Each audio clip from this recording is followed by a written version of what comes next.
Saludos y bienvenidos, Mangas Verdes. Comienza esta semana, lo hace dispuestos a conocer la última hora de la información medioambiental. Estamos siguiendo todo lo verde en esta sintonía, en este programa que durante 30 minutos va a acompañaros, como todas las semanas anteriores, para adelantar algunas de las cosas más interesantes que han sucedido en todo lo que se refiere a la sostenibilidad, la transición ecológica, el agua, la biodiversidad y tantas otras cosas que tratamos aquí habitualmente. Enseguida arrancamos hoy con la realización técnica de Esteban Novillo y en nombre de la redacción el saludo de Pedro Palomay.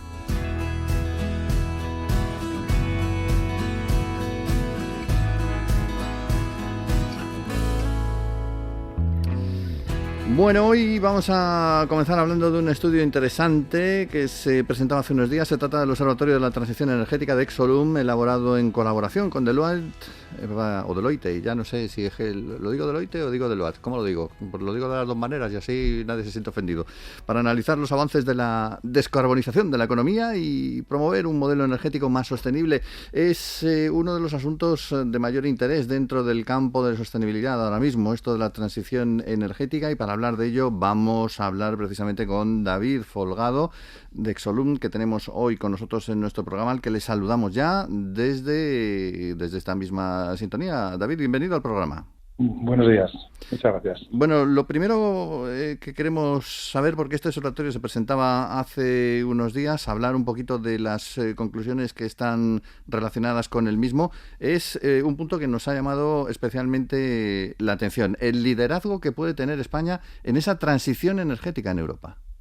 Sí, es indudable que España tiene una situación geográfica y una orografía muy especial y muy particulares que nos permiten evolucionar de una forma vigorosa en todo lo que tiene relación con la energía fotovoltaica, la energía eólica y, como hay desnivel suficiente, pues en el almacenamiento de nuestros embalses, ¿no? Almacenamiento de agua y, por tanto, generación eléctrica. Y esto nos permite tener una energía eléctrica muy asequible. Cuando hablamos de ese liderazgo, ¿con qué horizonte lo estamos comentando? Es decir, para los próximos 5 años, más a futuro, bueno, ahora mismo.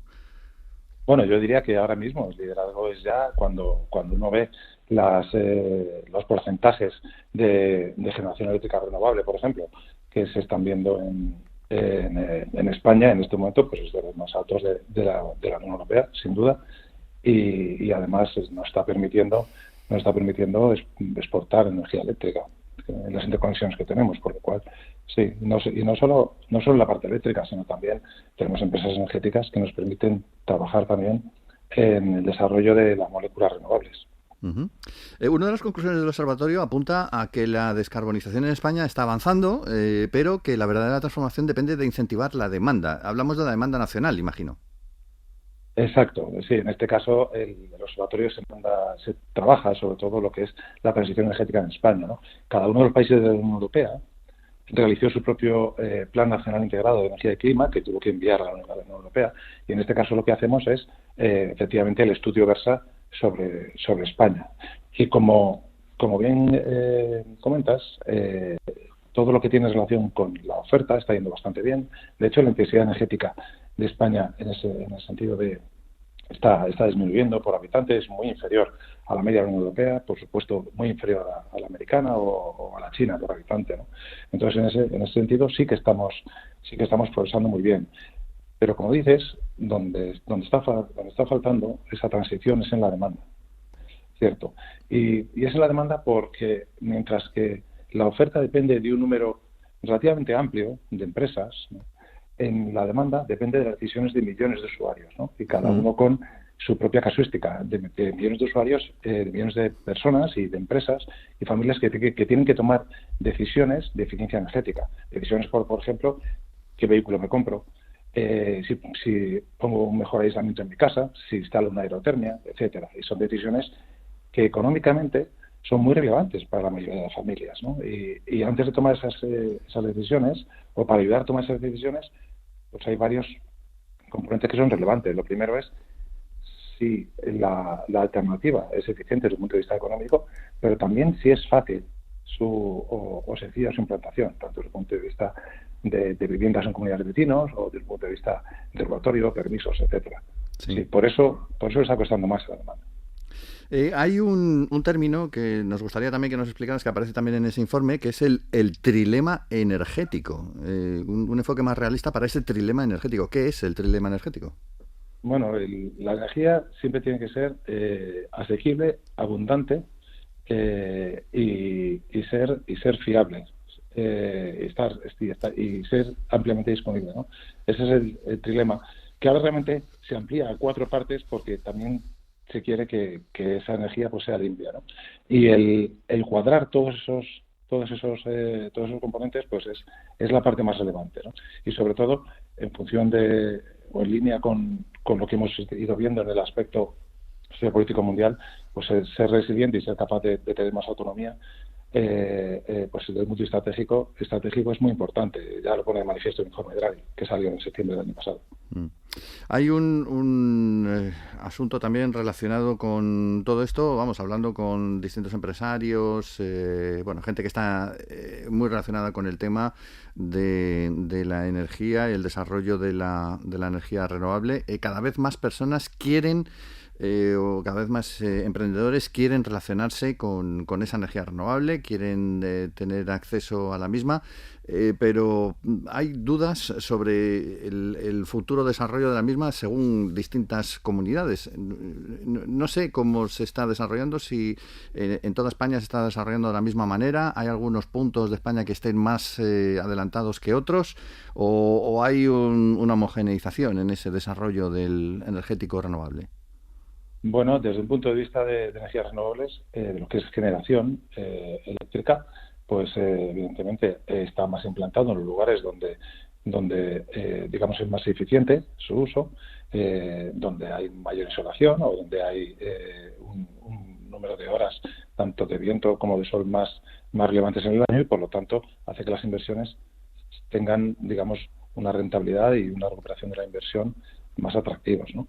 O sea, que eso depende. Luego hay otro componente que también, pues evidentemente, son los permisos, y en ese sentido pues ha habido cierta contestación, como que a lo mejor por eso lo menciono, cierta contestación en determinados, digamos, el desarrollo de determinadas infraestructuras renovables o incluso de biogases, ¿no?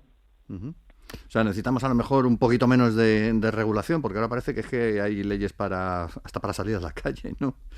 Bueno, ese es un tema que se ha venido comentando mucho, ¿no? La regulación es muy necesaria para asegurar, digamos, que lo que hacemos es beneficioso, no solo ahora, sino para el futuro, y se respeta a los consumidores, se respeta la biodiversidad, etcétera. Entonces, la regulación es muy relevante.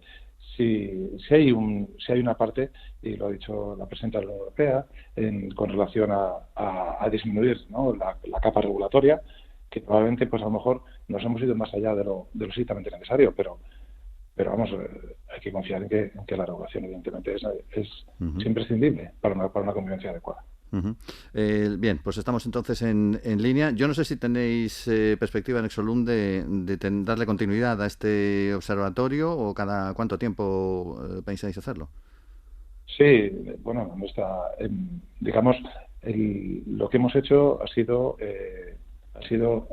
digamos, elaborar este primer informe, el primer observatorio de transición energética. Es algo que nos gustaría hacer probablemente con carácter anual, y creo que tiene sentido porque la forma en la que lo hacemos es bastante holística, cubriendo, digamos, lo que afecta a toda la sociedad y a esa transición, con lo cual pues confiamos en que no solo sea recurrente, sino que aporte de verdad valor a la sociedad y para que avancemos en una transición energética en el futuro en España.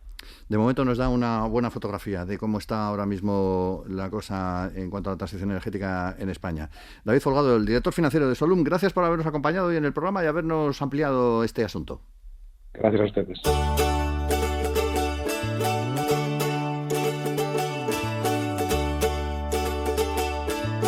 Vive en verde con Mangas Verdes.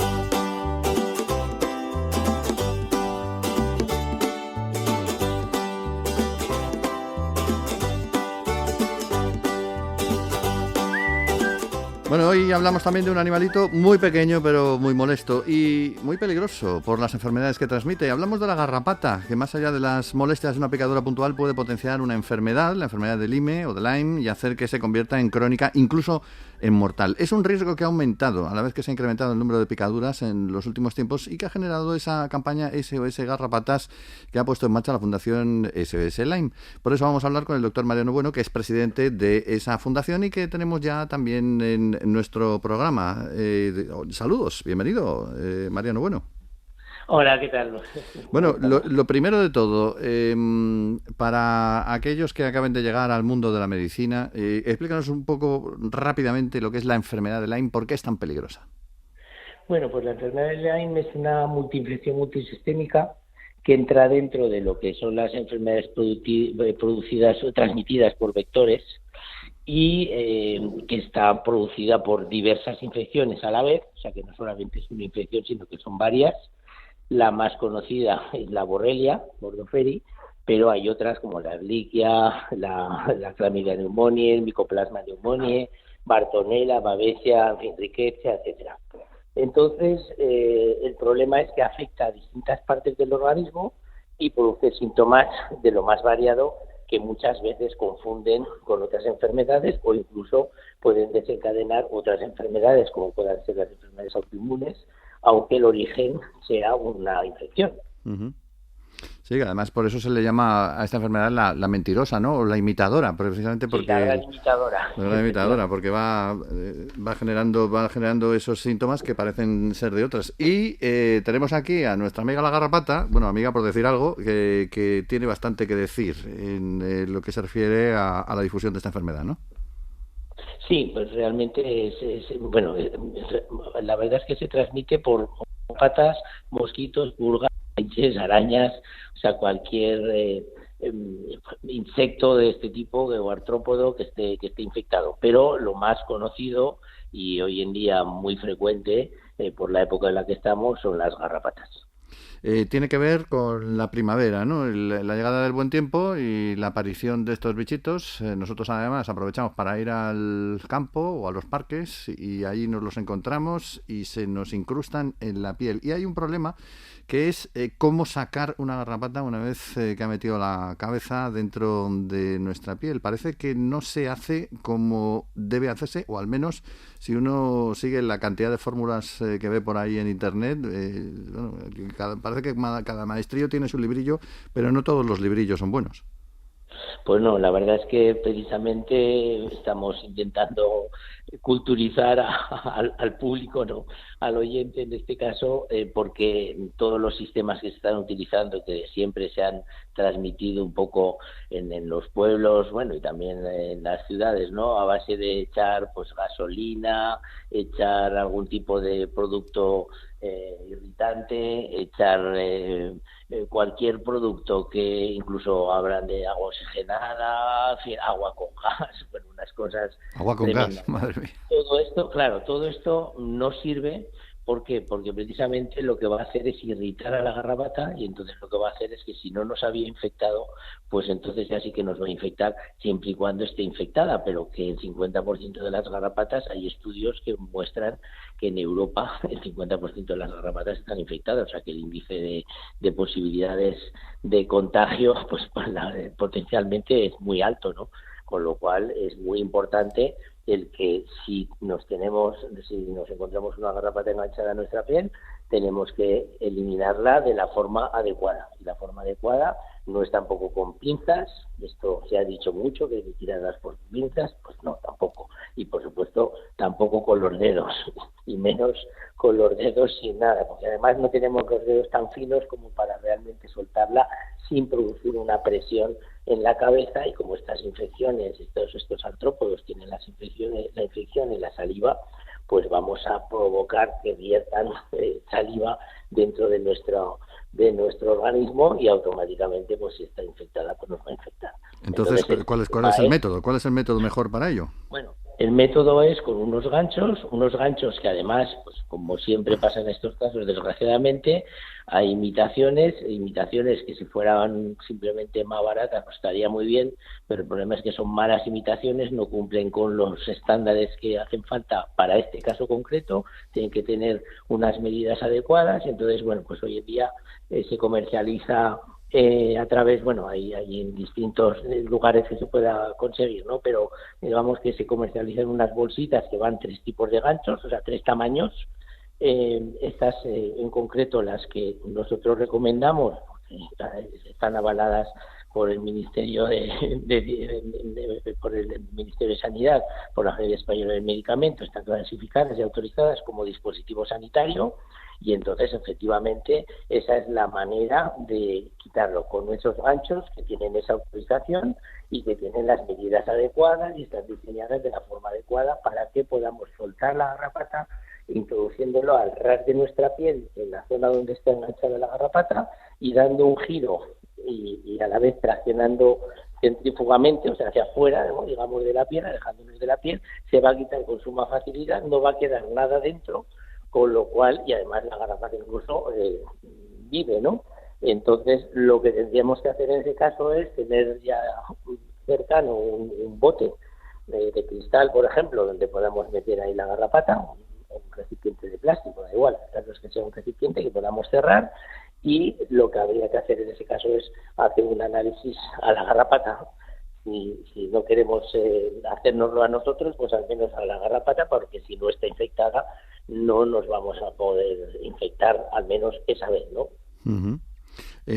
Se trataría entonces, si no lo he entendido mal, es como desatornillar la garrapata de la piel. Sí, efectivamente, una buena descripción, sí, sería como si la desatornilláramos, así es, muy bien descrito. ¿Qué pasa si nos ha infectado? ¿Cómo hay que reaccionar ante eso? ¿Hay un tratamiento para frenar la enfermedad antes de que la infección avance? Bueno, pues lo primero es que si yo, por ejemplo, como médico hablo de la experiencia mía, que ya son 16 años tratando pacientes, además recibimos pacientes de 74 países, o sea que realmente tenemos muchísima experiencia, y entonces ahora ya empezamos a recibir llamadas diarias de gente que ha salido, sobre todo los lunes, pues la gente sale al campo y de repente pues se encuentra con una garrapata adherida a su piel. Entonces, en estos casos, lo que recomiendo siempre es, por un lado, hacer esto, quitarla, como he dicho. Sería conveniente hacer el análisis de la garrapata en una PCR, o bien directamente, pues vamos al médico. El médico aquí lo que tiene que hacer es hacer una extracción de sangre, o sea, puede prescribir una analítica, pero esto tiene que ser inmediato, o sea, aquí las horas cuentan, ¿vale? Y entonces poner ya un tratamiento sin esperar el resultado. O sea, yo ya directamente pongo un tratamiento con doxiciclina, 100 miligramos por la mañana, o sea, 100 miligramos a 12 horas, ¿vale? Y además protegiendo evidentemente la flora intestinal para que así sea todo positivo, porque es mucho mayor el riesgo de infectarnos y sin estar infectados, sin no tener un tratamiento inmediato, que el hecho de que a lo mejor pues luego esa prueba que nos hagamos o que le hagamos a la garrapata salga negativa y pues no me he infectado, pues dejaremos de tomarlo y ya está. Pero si ya lo estamos tomando desde el minuto 1, una vez que nos hayan cogido la muestra de sangre para el análisis, porque si no podría salir alterado y no correspondería a la realidad, pues entonces a partir de ahí ya luego lo dejamos en el momento que sepamos que no, y si no vamos a continuar durante un mes. Ese es el protocolo que nosotros recomendamos. Uh-huh. Bien, entonces lo más importante, las horas cuentan, el tiempo cuenta, es decir, si uno tiene un problema de este tipo tiene que atacarlo inmediatamente. Entiendo que estos ganchitos se encuentran en cualquier farmacia, ¿no? Bueno, en las farmacias todavía no tienen este tipo de ganchos, aunque en algunos países sí, pero aquí en España no tenemos constancia de ello. Sí que sé que hay una página que se llama nutridelia.es, que ahí sí que sé que están, y en cualquier caso en la página web nuestra de la Fundación nosotros evidentemente no vendemos este tipo de dispositivos sanitarios, pero sí que ahí sí que viene el link de donde se pueden conseguir. ¿La página vuestra cuál es? Nutridelia.es. No, la vuestra, la de la Fundación. Perdón. soslime, con Sí. y.org. Bien, pues para tenerla apuntada, para que todos aquellos que en algún momento puedan tener ese problema, pues sepan dónde acudir. Pues el doctor Mariano Bueno nos lo ha contado. Muchas gracias por habernos ilustrado y bueno, y por indicarnos cómo hay que tratar con este problema. Pues muchas gracias a vosotros por la difusión, que es una labor importantísima en este caso.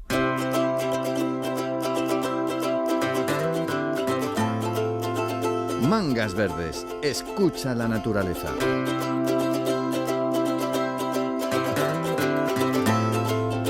Bueno, en los últimos tiempos se habla cada vez más del desperdicio alimentario, mucho que nos alegramos por aquí en el programa, ya que hemos comentado a lo largo de estos años con diversos especialistas en el tema, destacando esa increíble cantidad de alimentos que acaban desperdiciados indebidamente en el cubo de la basura. Muchas veces por tonterías, a veces por un mal cálculo del consumo propio, por falta de previsión, compramos de más, incluso por mera indolencia, de lo que tengo ahí, bueno, ya lo miraré, y al final se nos estropea la comida.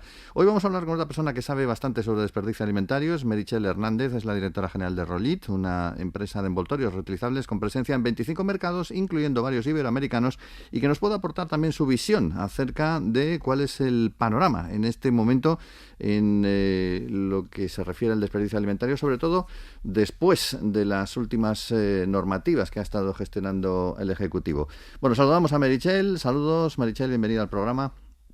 Hola, buenos días, muchas gracias por invitarme. Un problema el del desperdicio alimentario que, como digo, parece que ya por fin se está empezando a tomar en serio, incluso con regulación desde el gobierno. No sé, teniendo en cuenta que vosotros habéis trabajado en bastantes mercados, no sé cómo está la situación en otros países del mundo en comparación con España, o mejor dicho, cómo está la situación en España. Si estamos peor, mejor, igual, regular, en comparación con otros países, sobre todo de nuestro entorno. A ver, estamos mejorando. Yo creo que cada vez hay una mayor sensibilización, se está hablando cada vez más, y al final es eso, el problema se reduce a tener, o sea, que la ciudadanía realmente esté informada y sea consciente de todo esto y pueda recapacitar y pensar que todo esto que desperdiciamos, pues no tiene ningún sentido, ¿no? Porque al final, mientras una parte de la población desperdicia alimentos, otra sufre de hambre y desnutrición. Entonces, esto es un sinsentido que tenemos que abordar. Y la ley, bueno, como siempre en estos casos, llega tarde, ¿no? Porque se tendría que haber implementado pues mucho antes, con las consecuentes también pues mesuras de sensibilización, pero bueno, es un paso hacia adelante. Y sí que es cierto que en los últimos años se ha mejorado, se ha ido desperdiciando un poquito menos también. Tenemos que tener en cuenta que el precio de los alimentos cada vez va subiendo más. Yo creo que esto también afecta, a la gente es más consciente de que el alimento tiene valor, ¿no? Y el hecho de que suba de precio, pues la gente pues le da más valor, ¿no? Aunque realmente sea el precio que sea, el alimento tiene valor, ¿no? Sí. Entonces, lo que me comentabas de España, por ejemplo, bueno, respecto a la Unión Europea, pues estamos por debajo de la media, ¿no? De lo que se desperdicia. O sea, en la Unión Europea pues se desperdicia en total, ¿no? En el conjunto de toda la cadena de producción, pues casi unos 130 kilos anuales y unos 70 kilos a nivel hogar, ¿vale? Que aquí vemos también que la proporción del desperdicio alimentario en los hogares es muy elevada a nivel particular. Sí. Y en España pues estamos cerca de la mitad. Entonces está bien en este aspecto si nos comparamos con la media de la Unión Europea. Sí que es verdad que, claro, todo esto es difícil, ¿no? Porque las cifras, pues según qué organismo las ve, bueno, ¿no? O sea, a veces pues también es complicado, ¿no? Hacer comparativa. Y luego ya si nos comparamos pues con Estados Unidos, el desperdicio alimentario allí pues aún es mayor. O sea, bueno, hay estudios que dicen que hay una pérdida de casi un 50% de los alimentos en los hogares. Entonces, bueno, ahí hay una cantidad de residuos alimentarios muy grandes, que también va relacionado con residuos plásticos y envoltorios de un solo uso, ¿no? Porque normalmente todo esto está bastante relacionado, ¿no? El hecho de, bueno, si eres consciente de lo que comes, también eres consciente de cómo lo comes, ¿no? Pues el tipo de... Al final, cuando eres consciente de ciertas problemáticas, ¿no? Acabas siendo consciente de todo lo que conlleva esa problemática. Uh-huh. Es un tema, efectivamente, sí, yo lo he comprobado también personalmente. O sea, las personas que controlan un poco el tema este de la comida también controlan el tema, por ejemplo, de los envases que se utilizan, porque es que muchas veces uno dice, bueno, voy a controlar esto, pero luego llega a las grandes superficies y se encuentra con que son los primeros que te venden el plástico, las bandejas de poliestireno, todas estas cosas. Exacto. En lugar de granel, ¿no? Sí. O de envases más ecológicos. Sí, exacto. Entonces está también muy relacionado, o sea, cuando te preocupas por comer pues, comida fresca, de temporada, generalmente la gente que compra sobre envasados está pues más relacionado con también la comida procesada, ultraprocesada. Entonces, pues hay una relación directa en todo esto, ¿no? También, y relación directa en salud y medio ambiente, porque muchas veces la gente no es consciente de que todo este despilfarro alimentario al final lo que conlleva es que aumente pues los gases de efecto invernadero. Pues se calcula que la producción de estos de todo este exceso de alimentos pues supone el 8% de las emisiones de gases de efecto invernadero de todo el planeta, y esto al final está revirtiendo en nuestra salud, o sea, también está afectando a nuestra salud. Los envases que tenéis vosotros son reutilizables, creo, ¿no? Sí. ¿Cómo, o sea, ¿en qué sentido? desde siempre, o sea, cuando lanzamos la empresa, pues ya en el año 2008 lanzamos el primer envoltorio reutilizable, que es un portabocadillos reutilizable. En ese sentido, nuestro objetivo era erradicar el papel de aluminio, que pues también es un envoltorio que genera muchísimos residuos. Pues aquí en España es el típico envoltorio que siempre se ha utilizado para el desayuno, para los bocadillos. Entonces nos planteamos, el objetivo era pues erradicar todo este papel de aluminio de los patios escolares y con ese objetivo pues llegar también a todas las familias, no solo a los niños sino a las familias. Entonces llevamos ya muchos años fomentando todas estas buenas prácticas, pues, tanto en colegios, oficinas y en la ciudadanía en general. Hemos trabajado pues con muchísimos colegios, con instituciones públicas, con campañas de sensibilización ambiental y de reducción de residuos, con empresas también pues que quieren fomentar, ¿no? pues, hábitos más sostenibles y saludables entre sus empleados. Entonces, a partir de aquí pues hemos ido desarrollando este tipo de productos, siempre, ¿no? pensando en buscar alternativas, ¿no? Sustituir a diferentes envoltorios de un solo uso. Y la experiencia, Entonces, imagino que ha sido buena, ¿no? La experiencia ha sido positiva. Muy buena, de hecho, estáis ahí. Sí, muy positiva. O sea, el producto, pues el primer producto llegó para quedarse. No fue, bueno, mira, es un producto interesante y bonito, que sí, que ayuda a reducir residuos, pero al final, pues nadie lo utiliza.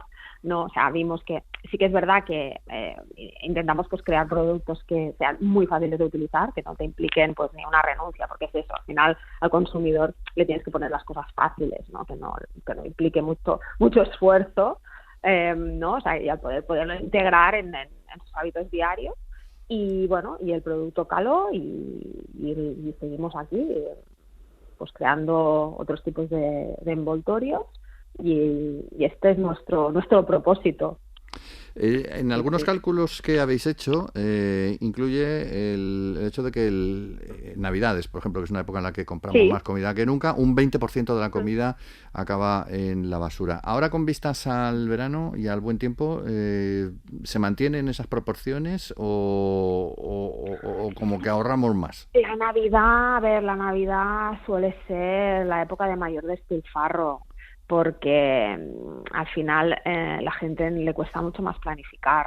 Son comidas más copiosas, o sea, no quieres que sobre comida, ¿no? O sea, estás como más preocupado en este aspecto.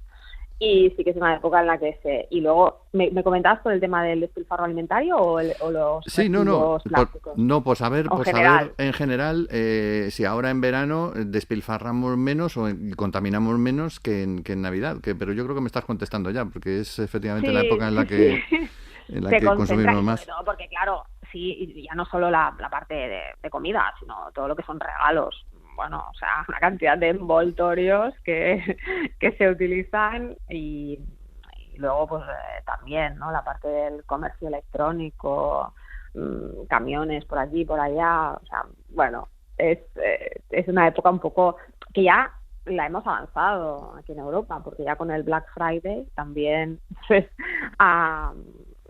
el tramo final del año pues es el peor en ese aspecto. Bueno, pero se va mejorando, que es en lo que quedamos.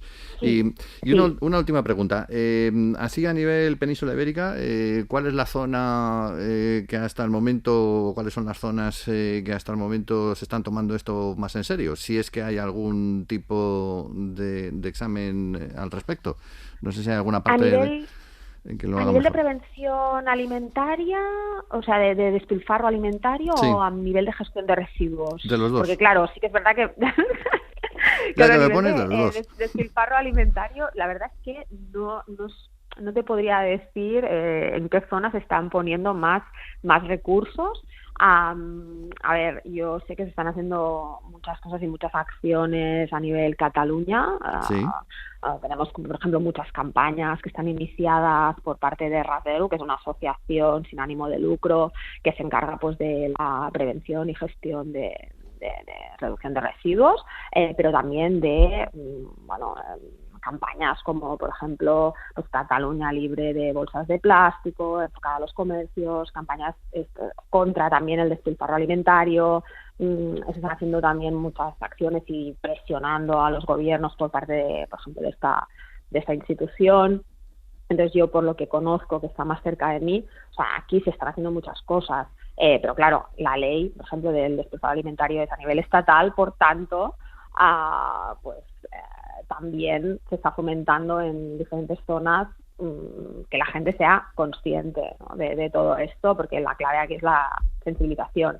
Y luego a nivel de reducción de residuos, sí que yo diría que la ley más avanzada está en Baleares, que sí que ya se implementó hace unos años y es una ley pues más avanzada que la ley a nivel estatal, ¿no? En este aspecto, en el tema de la prevención de los residuos de un solo uso, o sea, todo lo que es envoltorios de un solo uso, más otros residuos que se generan en el medio ambiente. Bueno, vamos entonces pasito a paso, como solía decir siempre. Sí, y ya digo que la clave aquí es la sensibilización y no es que la gente pues esté informada, es importante. Pues ahí estamos. Meritxell Hernández, directora general de Rolit, que nos ha acompañado hoy también en el programa. Muchísimas gracias. Esta semana nuestro programa finaliza en Extremadura, en Badajoz. Concretamente, dentro de Badajoz, en Jerez de los Caballeros. Nos vamos a poner la cota de malla, la túnica blanca con la cruz roja y a blandir la espada para acercarnos a una localidad templaria, más no poder, porque templarios son los caballeros de los que habla su nombre. Aunque en realidad esta es la enésima población española habitada desde tiempos inmemoriales en nuestro país, el más viejo del mundo. Vamos, que tenemos restos de varios dólmenes en la zona, como los de Toriñuelo, Valcabado o La Palomilla. Y sabemos que más tarde los fenicios le dieron a esa población el nombre de Seret, que parece ser que podría venir de ahí, lo de Jerez. Por supuesto, tenemos pruebas de la presencia romana, visigoda y musulmana. Y después de que Alfonso IX recuperara la ciudad para la cristiandad en 1230 con ayuda de los templarios, cedió a estos la villa y ahí comenzó quizás su época más brillante. Gentes de Jerez de los Caballeros fueron, por ejemplo, Vasco Núñez de Balboa, Hernando de Soto o Juan García de Carvajal, entre otros integrantes de la epopeya americana. Y podemos ver muchas cosas en la llamada ciudad de las Cuatro Torres, por sus 4 torres barrocas, como por supuesto el Castillo Templario, también las murallas, la iglesia de Santa María de la Encarnación, la de San Miguel Arcángel, en fin, el casco viejo es también muy interesante. No te vayas de Jerez de los Caballeros sin incluir en tu dieta sus espárragos trigueros, su sopa de tomate, sus caracoles, su caldereta, sus legendarios embutidos de cerdo ibérico y su perdiz estofada. Y de postre, los pestiños, las flores de miel y el bollo turco con almendras, huevo y azúcar.